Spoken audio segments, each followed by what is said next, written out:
promotion party. The stadium may have only been a quarter full, but the noise inside was deafening. A dream come true for two of Torquay's key figures. It's brilliant and marvellous. It's just wonderful to be here.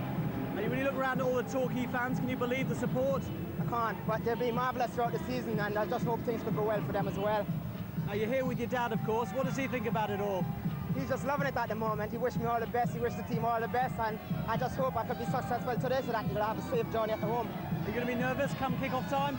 Well, I'm already nervous. Who won't be? It's a big game, you know. It's the stadium. It's Wembley, and after I get a kick around the ball, I sure don't be afraid anymore. Some Caribbean magic from you tonight. Brilliant. You'll be having a lot more of that. It's incredible, you know.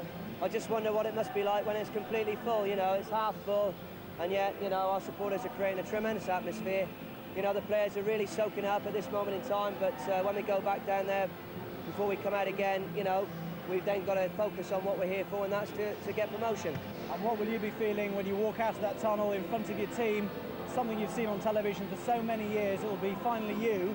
What will be going through your mind? Well, it'll be one of the proudest moments of my life, and I'm going to enjoy it, but more importantly, I want to get a result here this evening.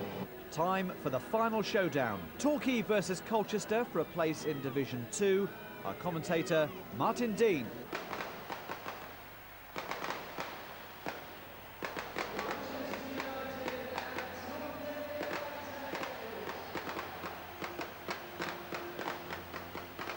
Well, a spectacular welcome for these two teams as they make their way onto the Wembley Stadium. Not the biggest crowd that Wembley has seen in its 75-year history, but plenty of enthusiasm there for both sides. What a moment for these players as they move into the Stadium of Legends.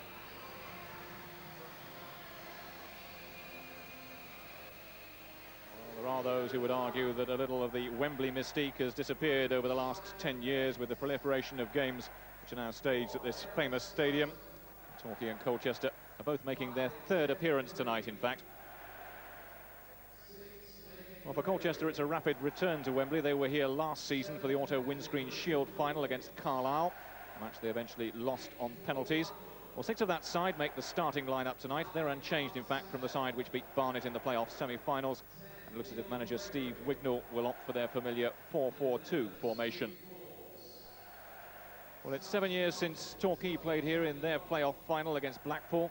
There are no survivors from that side, but no fewer than 7 of tonight's lineup have played at Wembley before. Among the exceptions, player coach Steve McCall, who at 37 thought that his chance had long gone. The 19-year-old goalkeeper Matthew Gregg, who plays the biggest game of his fledgling career because Ken Vasey is suspended. Well, wingback Paul Gibbs makes his third Wembley appearance in 4 years. His most recent was last season when he was here with Colchester. The 16-goal Rodney Jack, though, this is the realisation of a dream he had when he was growing up in the West Indies. His father's actually made the trip over from St Vincent just to see him make his Wembley debut. Tonight's referee is Mick Fletcher from Worley in the West Midlands. He's actually a waste disposal officer, so I don't suppose he's going to be putting up with too much rubbish tonight. Well, a pleasant evening here at Wembley. The temperatures have cooled a little since the afternoon, and conditions just about ideal for football, I would have thought. The pitch, as always, looking in absolutely immaculate condition. That's the first, of course, of 4 games in 4 days here at Wembley. England are here tomorrow, and the other playoff semi-finals on Sunday and Monday. Oh, Chris Ledbetter commits the first foul of the game, and a little late on Joe Dunn. And Mick Fletcher just wanting a word. Better, of course, here with Plymouth Argyle. And they beat Darlington a couple of seasons ago.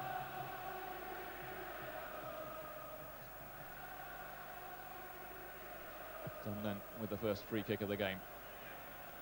And it came off Jamie Robinson's head. Slightly nervous header, really, from Jamie Robinson. The ball eventually off Mark Sale, safely enough, out for a goal kick.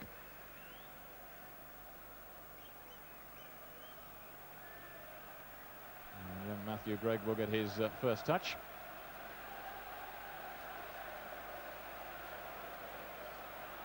What a night for him, of course.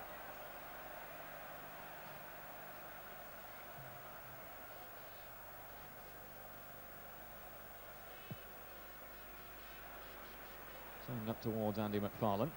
Wilkins, though, beating him comfortably in the air. And Neil Gregory getting it forward. Hooked away by John Gittings. He'll be glad to have got that first touch. Very buoyant character, John Gittings.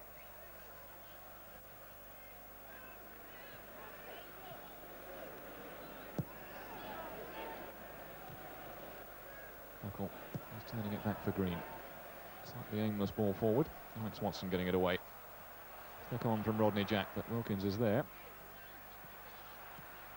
Now Watson again with the clearance. Nice little touch from Jack. McCall looking to play the first time ball in for Andy McFarlane. Good chase with David Green. And that will be the first corner of the game. And coming, in fact, from the first real Torquay attack. They managed to get the ball into Colchester's half in this opening 5 minutes or so. The corner now, though. Good first time ball from Steve McCall. And Green just panicked into giving away the corner.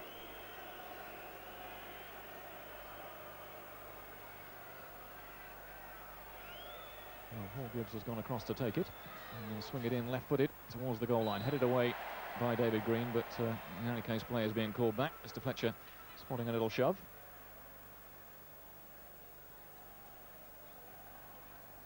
There's Alex Watson, the Torquay skipper. In every game for Torquay this season, the model of consistency, really. Ledbetter, almost giving it away to Steve Forbes. Now Clayton with the clearance. Torquay just looking a little bit exposed for a moment or two then.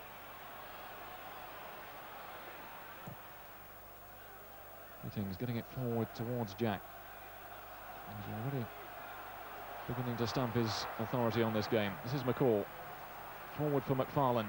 Jack making a little run ahead of him. And the shot, not a bad one. Well, he had to take it on the run. It was a narrow angle. And a good bit of combination play between McFarlane and Jack. McCall sparking it off initially.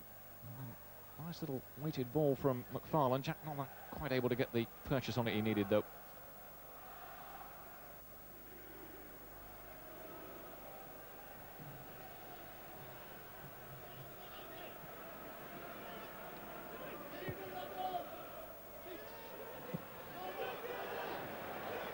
Jamie Robinson taking no chances.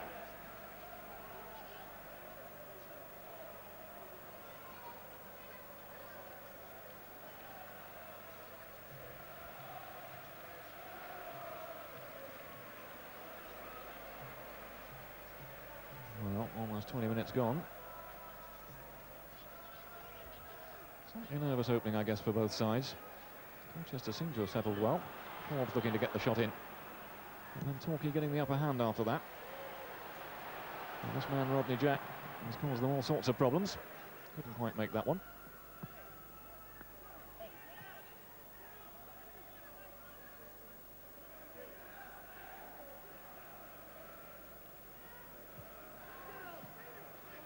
There was a feeling before the game that these two sides could end up being pretty evenly matched. And I think the opening 20 minutes or so seem to prove that theory. Another wasted ball from Simon Betts. He missed out last year on a place here at Wembley.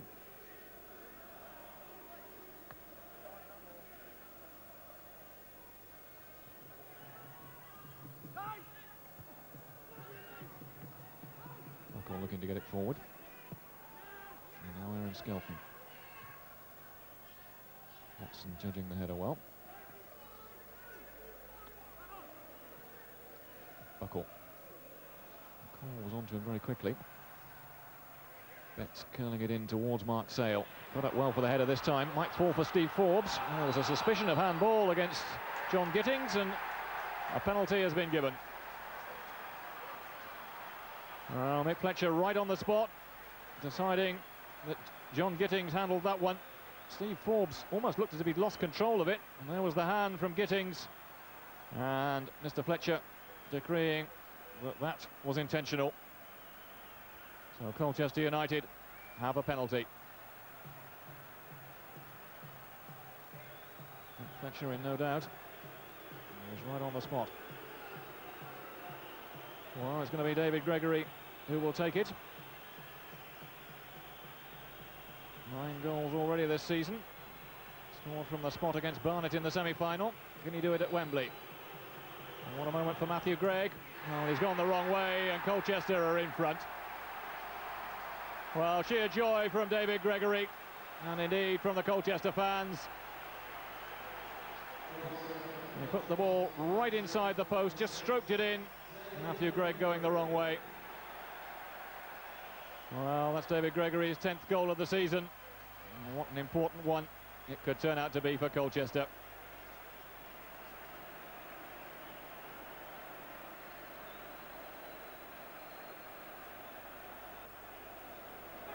Gibbs with a throw, cut out by Dunn. Now Forbes. Good challenge from Clayton. McFarlane taking the ball down well. Rodney Jack up ahead of him. Oh, the ball almost falling for it. It might yet. Played wide for Gurney. Well, Gurney can strike it pretty well. Not one of his better ones.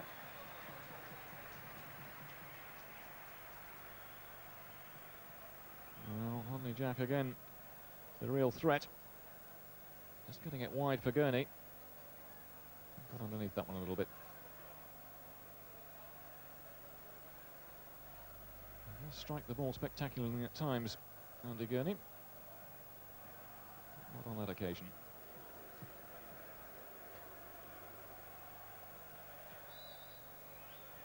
Mark Sale penalised. Nudge on John Gittings. Oh, don't think he quite believes it.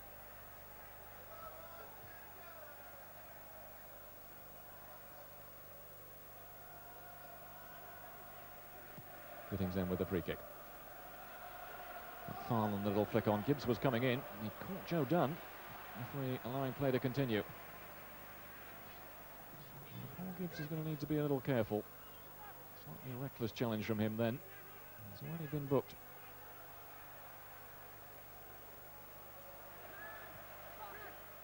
Gurney winning the ball back well. And better with a little tap back for McCall. Now Clayton might try the shot from there. Well, it was worth the effort. Gary Clayton got a couple of goals this season, including a super strike in the semi-finals.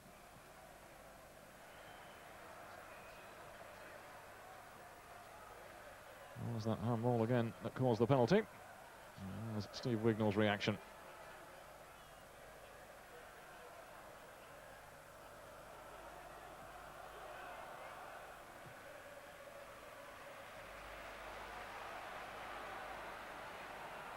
This is done. That's a good ball through for Gregory. Can he get the shot in here? Oh, just over the top. Oh, Neil Gregory hasn't found much space so far. And all of a sudden, just finding enough space to turn. Not the shot in. Rather underneath it, though.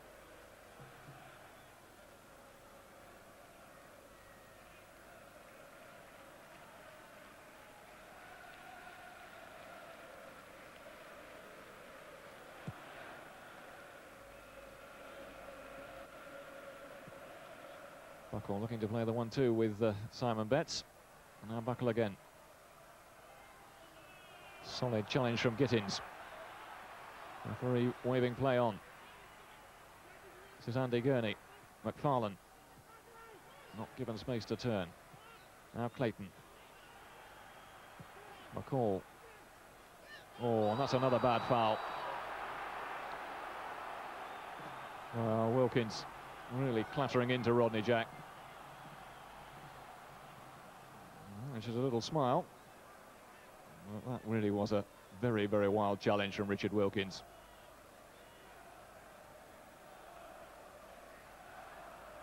Well, a couple of yellow cards now for fouls on Rodney Jack.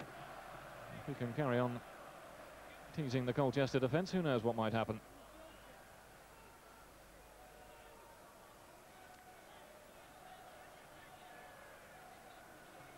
Well, Gary Clayton, Steve McCall poised over the ball. McCall playing it wide for Gurney, who'll look to get the cross in this time. And turned away by Simon Betts for the corner. It won't move from Torquay. Steve McCall shaping as if to cross it, and playing the ball for Andy Gurney. That's cutting it out pretty comfortably in the end. Paul Gibbs then with the corner, aimed towards McFarlane, but headed away by Mark Sale. Gibbs. Now McCall. Curled in towards McFarlane once more. Again, Sale is there with the header though. Now Rodney Jack. Looking to tease Colchester once more. Does well to get the cross in. A good catch in the end from Carl Emberson. Well, every time he gets the ball, Rodney Jack is a threat. To Steve McCall. Now Jack looking for space to turn. He was brought down again though.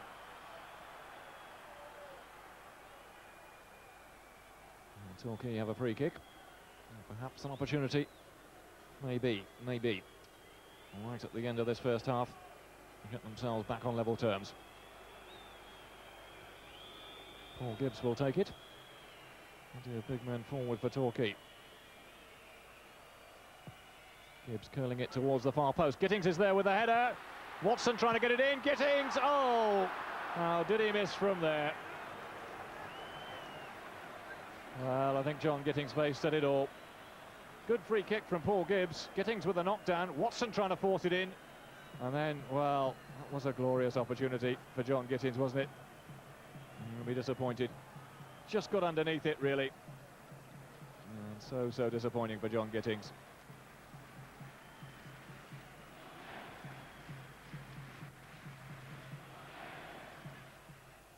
They've now played 2 minutes of injury time, as they get time for Torquay to get back on terms. McFarlane battling for it. And away in the end by Joe Dunn, who'd come across to cover.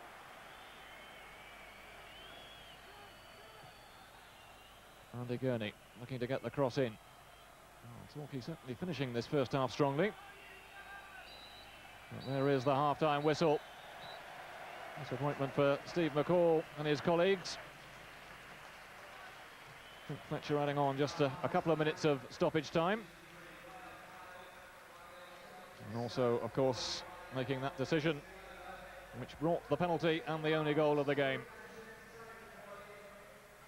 He making no mistake that he was in charge. And then David Gregory slotting in the only goal of the first half to give Colchester the advantage. Well, half-time then here at Wembley. It's Colchester United 1, Torquay United 0. Join us again after the break.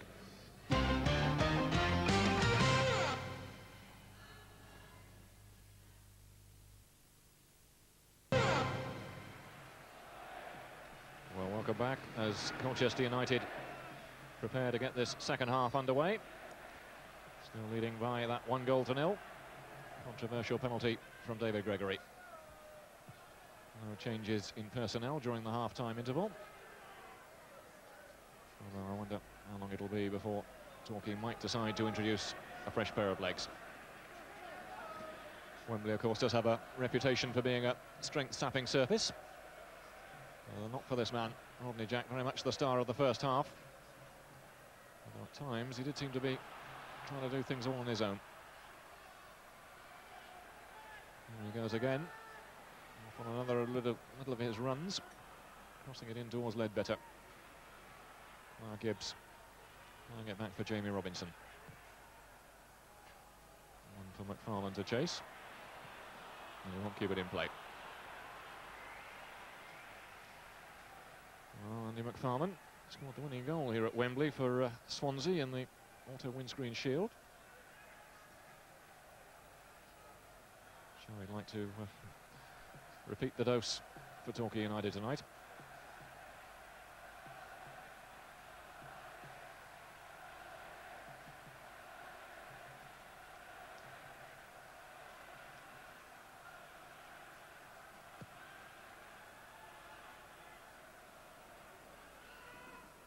Mark Sale looking to bring it down, finding Simon Betts.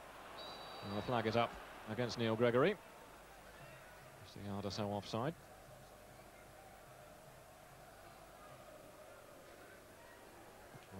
as soon as he turned, he was in an offside position. And the flag rightly raised.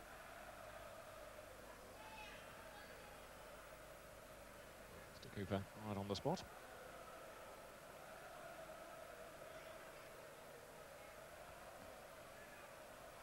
And we've got a free kick for offside at the other end.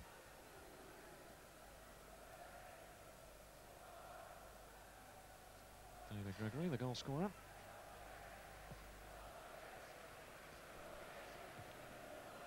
Alex Watson with a header. Flick on from McFarlane. Cut out there by Wilkins. And now Joe Dunn. Well, to get the ball forward. Robinson taking no chances. Just making sure that the ball went into the Colchester fans. In the main group behind Torquay's goal in this second half. To Simon Betts. Got past McCall. Oh, and that has slipped through Matthew Gregg's grasp. Oh dear, oh dear. That could have been a costly mistake for the young goalkeeper. Well, possibly a little bit of dew out on the turf. It skidded, and Matthew Gregg mightily relieved to see it go wide of the post in the end.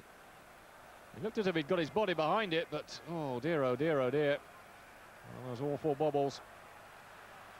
That could have been embarrassing.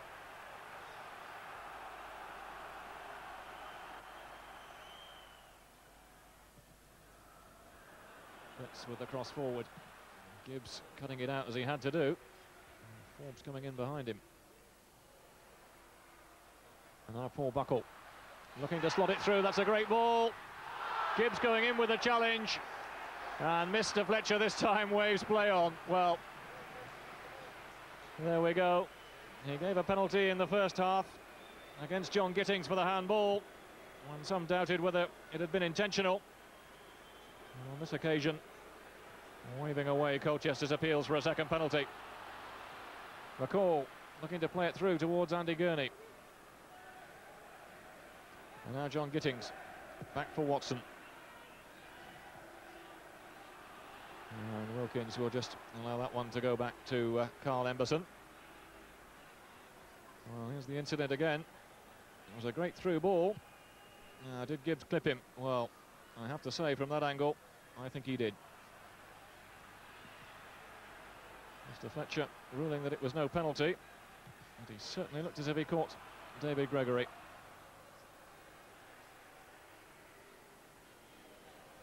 Just looked as if he got his back foot, or did he perhaps play the ball? Well, maybe he did get to the ball first. From that angle, it certainly looked as if he might have done.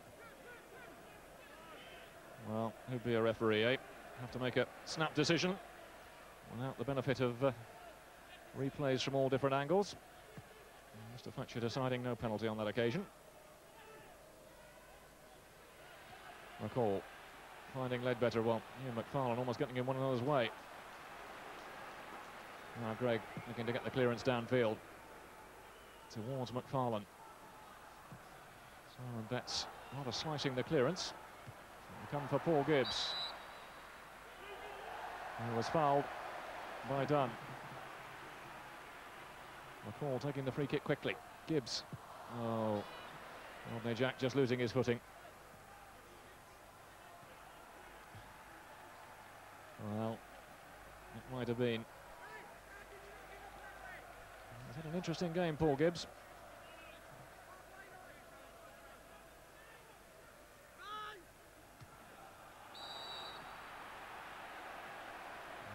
Torquay will get a free kick. Forbes adjudged to have fouled Andy McFarlane.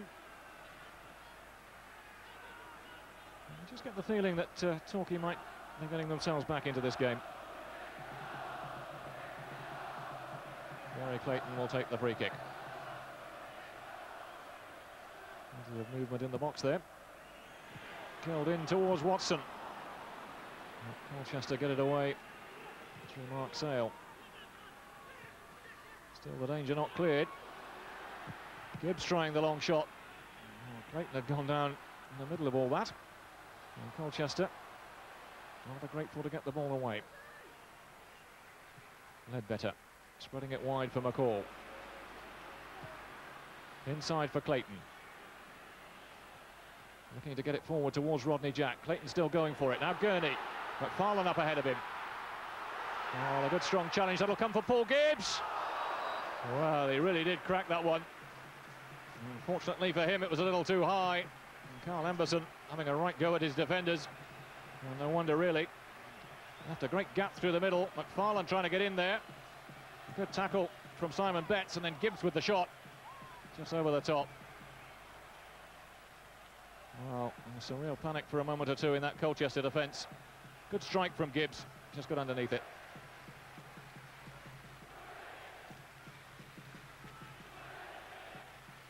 Now Clayton getting it forward. Well, Ledbetter has got Jack outside him. McFarlane taking up a space in the middle. Rodney Jack might try the shot. Well, skimmed across the turf. He's just not finding the target, is he? Nicely weighted ball from Chris Ledbetter. Jack just cutting inside this time, looking for the opening. Couldn't get it on target.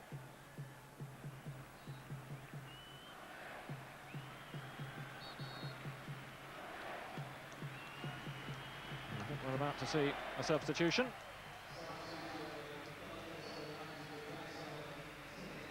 It's going to be number 12, Tony Locke, coming on to replace Neil Gregory. Looks as if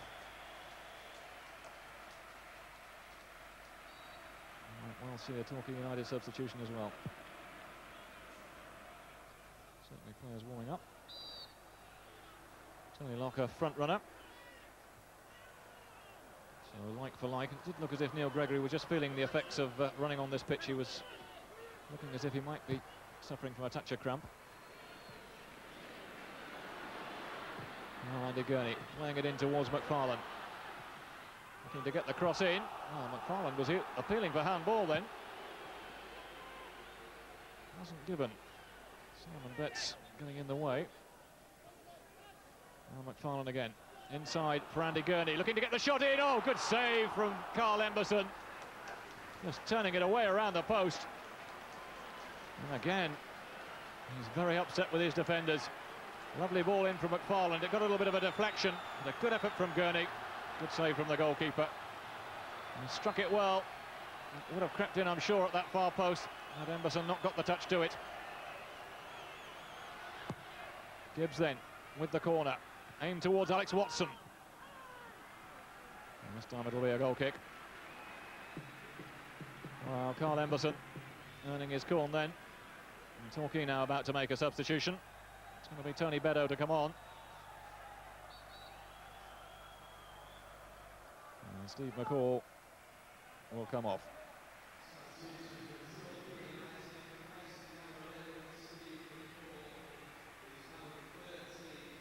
So, Torquay United deciding to put on an extra front runner, really. And I suspect that what we'll see is Beddoe taking a position up front alongside Andy McFarlane, with Rodney Jack just dropping back into midfield a little bit to play behind those front two.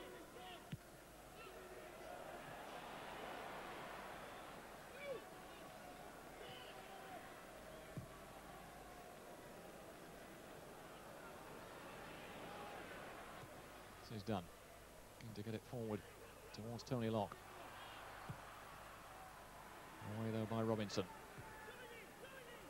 David Gregory looking to get it forward towards Mark Sale. Gittings in the way. And now Clayton.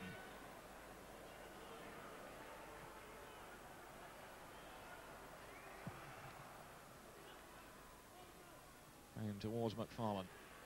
Beddoe getting a first touch. A good one too. Gibbs is outside him. The return ball towards Beddoe, couldn't quite take it in his stride. Wow, what a fairy tale that might have been. Just had a little bit too much pace on the ball, really. Paul Gibbs driving it in. Beddoe getting the foot there, but just couldn't quite bring it under control. Gregory will play it back for Joe Dunn. Cross in towards Mark Sale. Well, he had the chance. But the header straight at Matthew Gregg. He'd taken up a good position, Mark Sale. He was onside. The header bouncing neatly into Gregg's arms. Now Gurney with the shot. Oh, that was rising. but not by very much. Just a foot or two over the crossbar. He does strike such a good ball, Andy Gurney. 10 goals already this season. Just got a little bit too much underneath it then. Gary Clayton looking to get it forward. Wayne Thomas finding Beddoe. Oh, Gurney just took his eye off it. Beddoe will pick up the loose ball. Forbes getting back to make the challenge. And we're moving into injury time. An indication on the far side that there will be 3 minutes of that. So 3 minutes left for Torquay United to salvage something here. Tony Beddoe looking to get the cross in towards Paul Gibbs. Oh, and he knows that he might have done better with the header. The anguish all around the Torquay side of the ground. Well, Tony Beddoe doing well to get the cross in. Gibbs, free header on the far side, got right underneath it. Well, he's got a little wager on with Andy Gurney about who'll get the most goals this season. And he could have possibly won it with that one. As it is, he now has to try and pick himself up. And Torquay have to get themselves moving once more.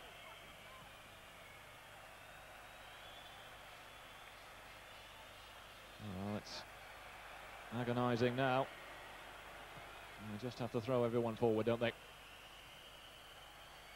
Colchester will be trying their best just to take the sting out of things. Just to slow it down. I know they're now just a couple of minutes away from a place in the second division. Colchester get it away once more, and a few more precious seconds are wasted. Kevin Hodges off the bench just to tap the ball in play. Gibbs with a throw. Thomas trying to find space to turn. And Paul Buckle getting it away downfield. Tony Locke, the lone man up front. And he'll do his best to hold it up for as long as he can. In fact, Buckle has made a great run on this near side. In fact, it's too good.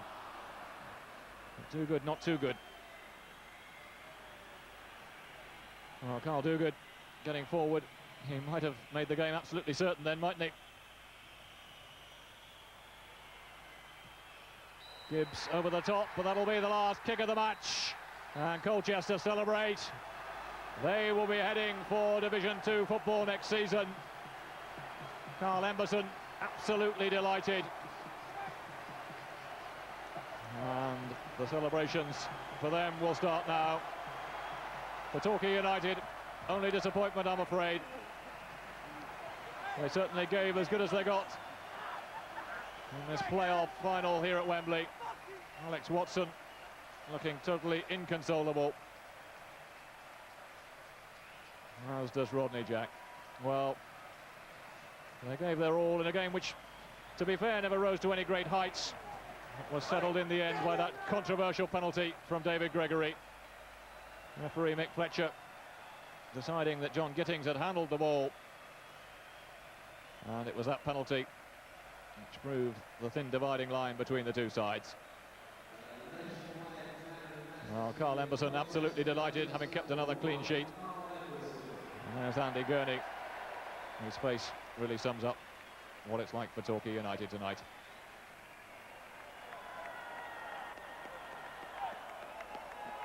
Kevin Hodges looking to console Paul Gibbs, who will possibly be the most disappointed of all the Torquay players. Was desperately anxious to put one over on his old club tonight.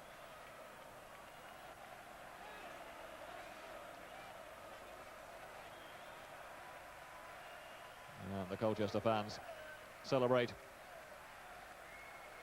And Wembley is no place for losers. Well, John Gittings, perhaps as disappointed as any.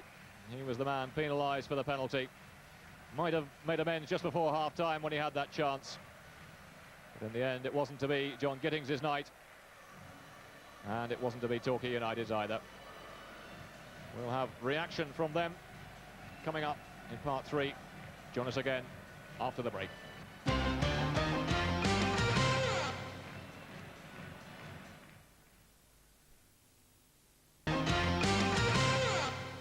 Yes, a very warm welcome back to Wembley. A first-half penalty from David Gregory settled it for Colchester. A dubious decision against John Gittins, and not even the post could save Torquay United. I thought the penalty was very, very harsh, and we're very disappointed to lose to a goal like that. Yes, talk us through that penalty, because it did look as if it was ball to hand rather than the other way around. Yeah, I think the ball just flicked about in the area, and I think John Gittins has gone to tackle, and the lads just tried to flick it over him, but he was never going to get the second ball, and I thought it just hit John on the hand rather than John trying to intervene with the ball. Technically, it wasn't a good game. We didn't think it would be. There was so much at stake, very nervy, and it was a couple of errors here and there. We were a bit fortunate just before half-time. I think that was a turning point in the end. They should have scored, and then we should have had a second penalty, I think. I'll have to look at that on the video again, and that would have killed the game off. But it was very narrow. But the last 15 minutes were almost unbearable. That's probably the worst I've felt for many years. But I understand what pressure really is now. I don't think we have anything to be shame about. I think the coaching staff, the players, everybody just worked very hard. We would like it to be paid off by going up to the second division, but it didn't work, as I said before. But we just had to pick ourselves up here and then keep going again, and hopefully next season we'll be right up there challenging again. You had a good game yourself, 1 or 2 lovely runs, particularly in the first half. You obviously enjoyed it. Yes, I did enjoy it. I saved the moment. Well, actually, it's because I really wanted to play on this pitch, and then everything went well. And unfortunately, what can I say? I'm a bit low myself, and I just want to cry, but I'm just saving the moment. I'm saving my tears for when I go home as well. And have you managed to see your dad yet? He watched the game. You'll no doubt have a long chat to him about it. Yes, well, I'm going to see him actually now. I guess he'll be disappointed flying from all the way 12 hours back to come over here and watch me play, and it didn't pay it off. But I know he enjoyed it, and I know he'll go back home with great news because he saw the potential on the team, and then hopefully we'll have a good chat, and then next season he won't have to waste his journey next season. A lot of the credit's down to Colchester. They stopped us playing at times. They put a lot of men around Rodney and stopped the supply. But we still had chances to win the game, and unfortunately we didn't take them. The keepers made 1 or 2 great saves, but it wasn't to be. But the lads can hold their heads up very high. So the season comes to a sad end. Torquay United miss out on promotion, and all 3 Devon clubs will be playing 3rd Division football next season. At least we can look forward to 6 cracking West Country derbies. From all of us here at Wembley, a very good afternoon to you.